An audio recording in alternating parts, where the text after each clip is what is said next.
So I was on my way to the new spot that I'm at, and I was reading this book, The Richest Man in Babylon, and I've read it before, but with new knowledge comes new perspective.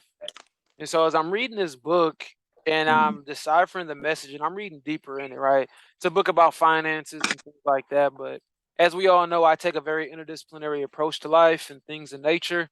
And so, finance is related to you as a person. So uh, it was just very, very powerful. So as I'm reading it and I'm analyzing these readings and I'm taking the root concept of it, I started analyzing that with some of the messenger's teachings. You don't know who the messenger is, the Honorable Elijah Muhammad. Uh, and I wanted to share this very important part because, you know, it just stuck out to me and I was sharing it with a client and it was just so beautiful. All right. And so the excerpt that I'm about to read to you is from problem number 13 in the Supreme Wisdom Lessons. And now I'm gonna just read the first part of the problem because that's the part that really stood out to me, and you'll see everything as it comes together, right? So problem number 13 starts off like this. After learning, actually, before we start, we're gonna do dua. And so what I want you to do is hold your hands out like you're receiving a gift, and you are receiving gift. You're about to receive spiritual knowledge. And as I recite the dua, which is prayer, you're just gonna breathe into your hand, and you're basically breathing your breath back into yourself. Because as you recite it in your mind, you want to inhale and surround yourself with what we are doing, with what we're saying. So you can bow your heads, hold your hands out like you're receiving a gift, So I'm breathing in. like you're just breathe into your hand and inhale it back to yourself. Okay. Because if you recite what I'm saying in your mind, as you exhale, you want to bring it back into self, right? So we're circulating that energy. That's what the breath is. The breath is energy. We're circulating back into ourselves. So let's make dua. With the assistance of Allah, the Beneficent, the Merciful. Bismillahirrahmanirrahim. Alhamdulillahirabbil alamin. Arrahmanirrahim. Malaki yawmiddin. إياك نعبد وإياك نستعين اهدنا الصراط المستقيم صراط الذين أنعمت عليهم غير المغضوب عليهم ولا الضالين آمين آمين. Okay, family. So what we're going to start with is problem number 13, and this is as it states. After learning mathematics, which is Islam, and Islam is mathematics, it stands true. You can always prove it at no limit of time. Then you must learn to use it and secure some benefit while you are living. That is, luxury, money, good homes, friendship, and all walks of life. Sit yourself in heaven at once. This is the greatest desire of your brother and teachers. Now, I'm going to drill in on that point for just a moment. It says, sit yourself in heaven at once. This is such a powerful message because the messenger speaks in such a specific way. He uses very specific words. And if you have any questions, I ask that you hold it to the end. But he uses very specific words. And so he didn't say, sit yourself in heaven. He said, sit yourself in heaven at once. And that last little bit says a very important part. And it came to me upon, reading that book, The Richest Man in Babylon. So I'm going to read the download that I was deciphering as I was on the bus. At once. This is significant. In other words, don't delay. Many have a habit of delay, and for this they are rewarded almost. They almost achieve success. They almost close deals. They almost get what they want. I'm going to read this part again because it's very important. At once. This is significant. In other words, don't delay. Many have a habit of delay, and for this they are rewarded almost. Almost. They almost achieve success. They almost close deals. They almost get what they want. This habit is a poison. It produces the condition of procrastination, a state of putting off. You put off action, and then you put off your reward and incur a tax. The procrastination tax is far greater than it seems. It taxes momentum. Your momentum is slowed or halted, and this means lessened or halted action. Less action means less favor, which means less opportunity and less will to overcome dissonance. Now, if you don't understand dissonance, I believe I have a lesson on it. If I don't, I will make a lesson over it. But just for the sake of this conversation, cognitive dissonance occurs when you have a belief that is very strong and you are presented with facts that are opposite of this belief, and this causes some sort of tension within self. The left side of the brain is, according to a Things theory of everything, and you can fact check this, but the left side of the brain is in charge of holding your world status quo. The right side of your brain is in charge of challenging the status quo. And when the status quo, when these incursions become great, the right brain demands a revision of your belief system, of your life. And if your belief is too strong, the right brain shuts down. In other words, creativity shuts down. In other words, you stop growing. Will is defined as the force that lessens dissonance. Okay? Will is defined as the force that lessens dissonance. So in order to get over cognitive dissonance, you have to build up a strong will. So I'm going to read that again. I'm going to read this Lex portion again so you can understand that with that knowledge now. The procrastination tax is far greater than it seems. It taxes momentum. Your momentum is slowed or halted, and this means lessened or halted action. Less action means less favor, which means less opportunity and less will to overcome dissonance. The tax aids the habit of delay, and a deeper cycle forms. In this case, neuroplasticity works against you. You swing your mighty instrument at yourself. So let's talk about neuroplasticity for a moment. Neuroplasticity is the ability that your brain has to shut off or turn on neurons in the brain. So people say it makes your brain grow. I think your brain doesn't necessarily grow, but the neural network can grow and develop based off what neurons are firing or which ones are not firing, right? And rationality and emotional resilience operate in the same form. So in other words, the more you do it, the stronger it becomes, the more entrenched it becomes as part of your character, your habit, or you. You have to understand that you is a neurochemical reaction with no center. We are fluid in nature, in other words.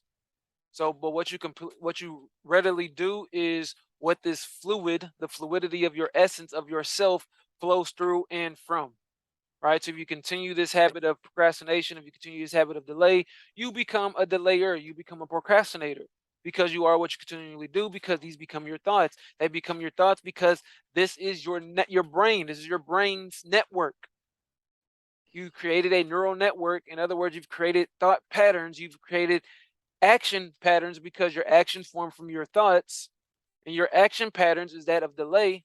And therefore you are that because that's what you think, because you think in terms of delay. In other words, you like to put off.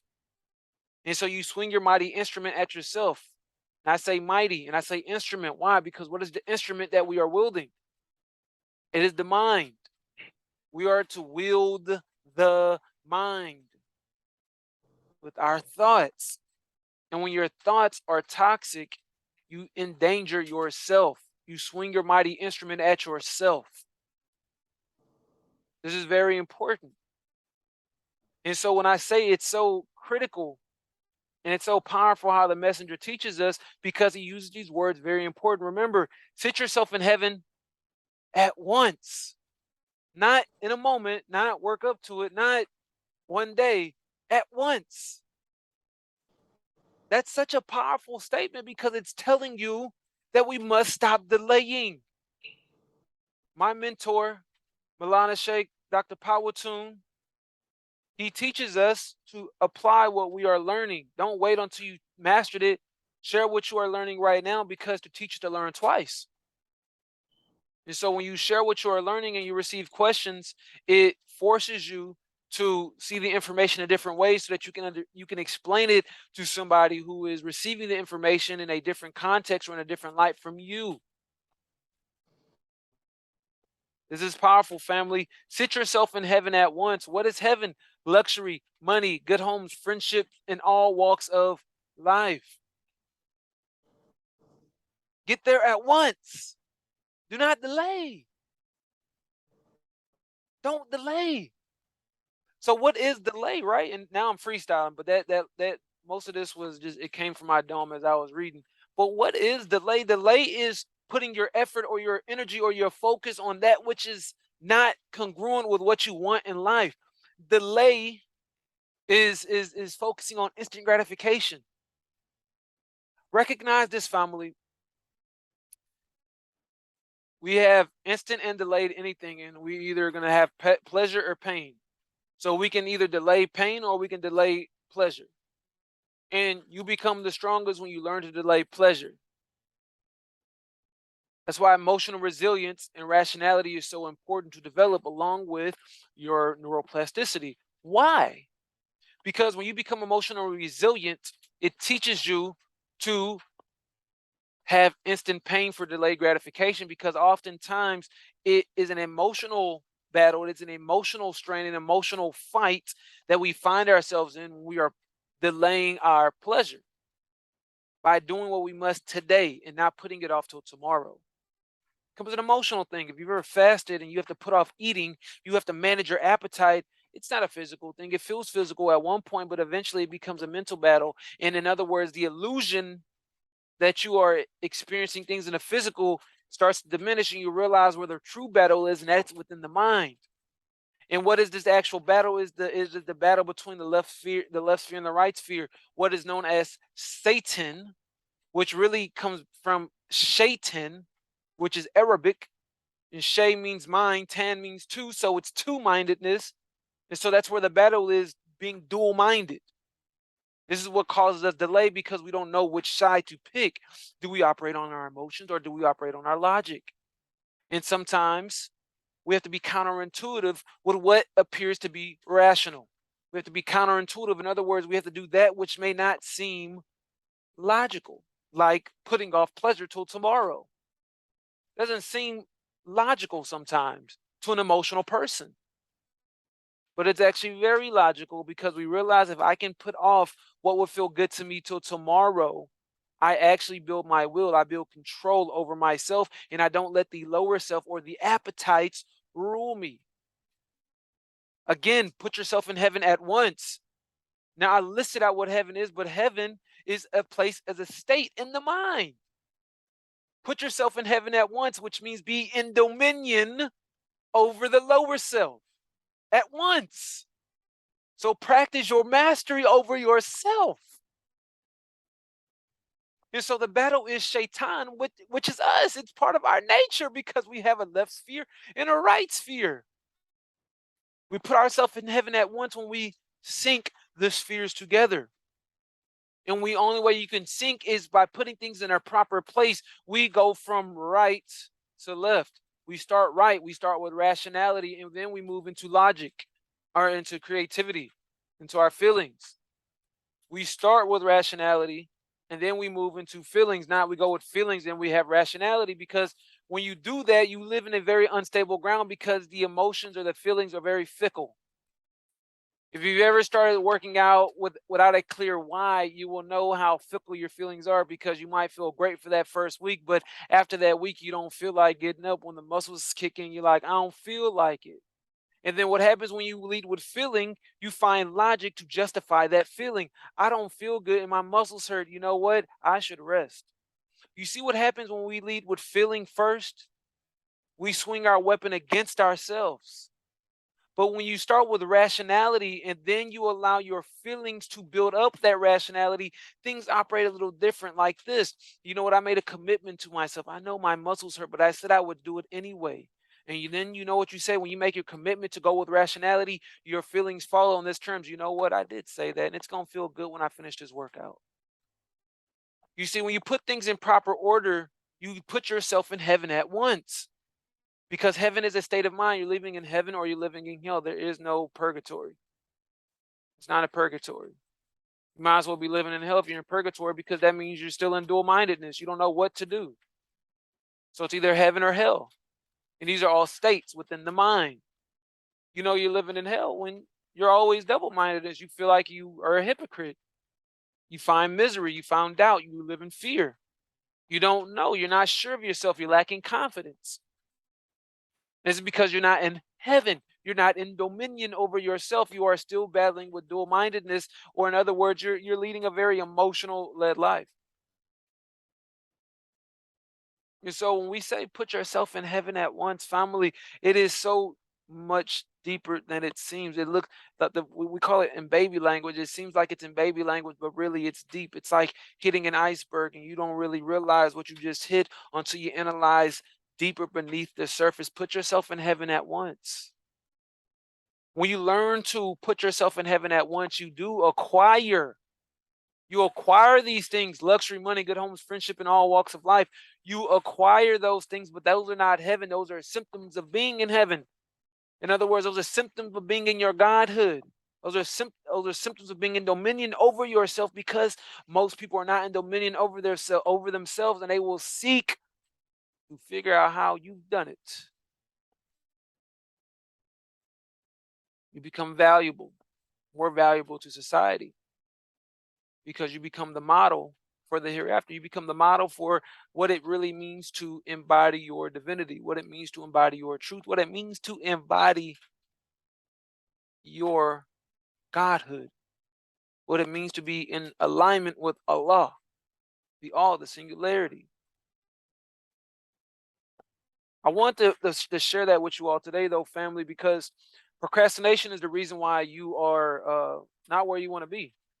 Procrastination is in fact robbing your future, because you take from your future to pay your past, and you continue to do that in the present, so you're never actually in the present. You're basically doing this one hand in the future, pulling away from that, withdrawing from that bank account, and putting in this hand, and then putting it in the past to try to pay back that past stuff. Because the past is just action. When I think of the past is just the actions that you've previously done, and you are either reaping a reward for that, or you are incurring a debt that must be paid. Right? So your actions right now are actually the past, and each action that you do right now is either reaping a reward for you in the future or incurring a debt. And you're going to receive both of those from the future. Right? So we always have to think about things in these terms. The messenger was so wise in using the terminology that he used: at once.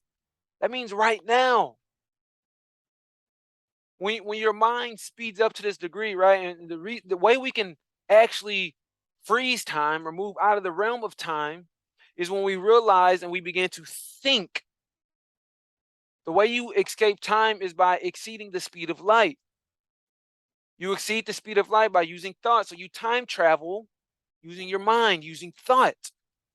And so you can put yourself in heaven at once by using your thought and thinking and planning and seeing, because things are very logical. Life is mathematical. And what is mathematics? Mathematics is Islam. Islam is living in accordance with nature. And so we're living in accordance. We can see things in a very linear fashion. We can see how things will play out.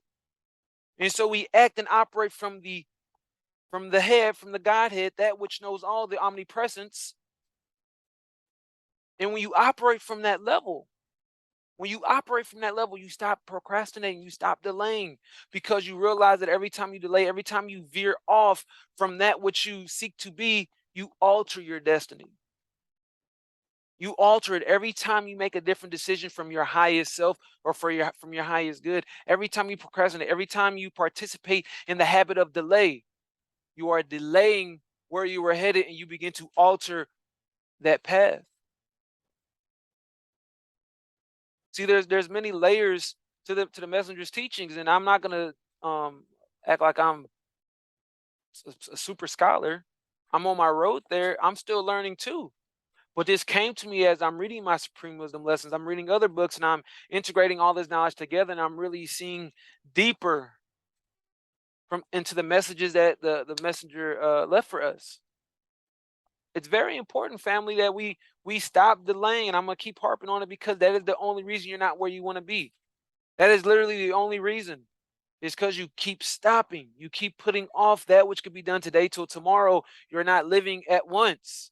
You're not applying at once. At once. At once. So, family, Sister Carmaya, I see you just you hopped on kind of towards the tail end of this conversation. Um, I'm gonna be this is gonna be recorded. I'm gonna put it on my YouTube, so you can definitely check it out again. I think it was pretty powerful. At least it was for me because I was learning as I was teaching it. But I'm gonna open it up for questions. I'm gonna stop the recording now. Thank you for tuning in to this. It means a lot to me. Not only that you listen, but also that you apply this. If you'd like to get more teachings, follow the link below, subscribe to this YouTube, share with your friends. I think everybody will be able to benefit from this. This is coming to you from the Allah Temple of Islam. If you'd like more information on that, again, these links will be below, and I will see you next time. This is Brother 𝐁𝐫𝐶X signing out. Peace.